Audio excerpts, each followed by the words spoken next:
పహల్గామ్ ఉగ్రవాద దాడిలో చనిపోయిన వారికి నేను నివాళులర్పిస్తున్నా. ఉగ్రవాదుల దాడిలో చనిపోయిన వారి కుటుంబానికి దేశం మొత్తం అండగా నిలబడుతుంది. పాకిస్తాన్ గీత దాటింది, అమాయకుల్ని చంపింది, చాలా పెద్ద తప్పు చేసింది. ఒక్క పాకిస్తాన్ కాదు, 100 పాకిస్తాన్లు వచ్చినా భారతదేశ నేలపై మొలిచిన గడ్డి కూడా పీకలేరు. 100 పాకిస్తాన్లకు సమాధానం చెప్పే ఒక్క మిసైల్ మన దగ్గర ఉంది. ఆ మిసైల్ ఏంటో తెలుసా? నమో గౌరవ ప్రధానమంత్రి నరేంద్ర మోడీ గారు. సింహం ముందల ఆటలు ఆడకూడదు, ఆడితే ఏమవుతుంది? మన సింహం నమో కొట్టే దెబ్బకి వరల్డ్ మ్యాప్లోనే పాకిస్తాన్ అని మిస్సింగ్ రావటం ఖాయం. ఈరోజు పాకిస్తాన్ ఆర్మీలో పనిచేసేవారు కొంతమంది రాజీనామా చేశారు, కొంతమంది సెలవులు పెట్టిపోయారు. దట్ ఈస్ మన నమో. నమో కొట్టే దెబ్బకి పాకిస్తాన్ దిమ్మ తిరుగుతాం ఖాయం.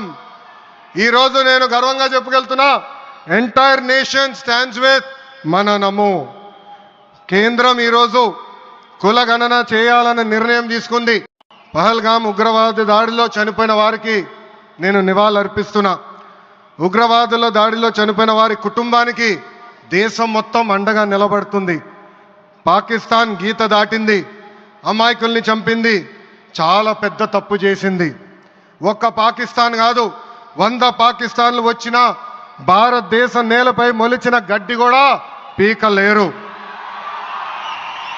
100 పాకిస్తాన్లకు సమాధానం చెప్పే ఒక్క మిసైల్ మన దగ్గర ఉంది. ఆ మిసైల్ ఏంటో తెలుసా? నమో గౌరవ ప్రధానమంత్రి నరేంద్ర మోడీ గారు. సింహం ముందల ఆటలు ఆడకూడదు, ఆడితే ఏమవుతుంది?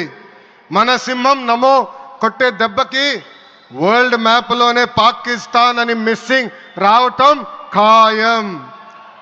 ఈరోజు పాకిస్తాన్ ఆర్మీలో పనిచేసేవారు కొంతమంది రాజీనామా చేశారు, కొంతమంది సెలవులు పెట్టిపోయారు. దట్ ఈస్ మన నమో. నమో కొట్టే దెబ్బకి పాకిస్తాన్ దిమ్మ తిరుగుతాం ఖాయం.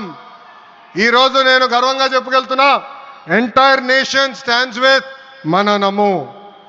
కేంద్రం ఈరోజు కులగణన చేయాలనే నిర్ణయం తీసుకుంది.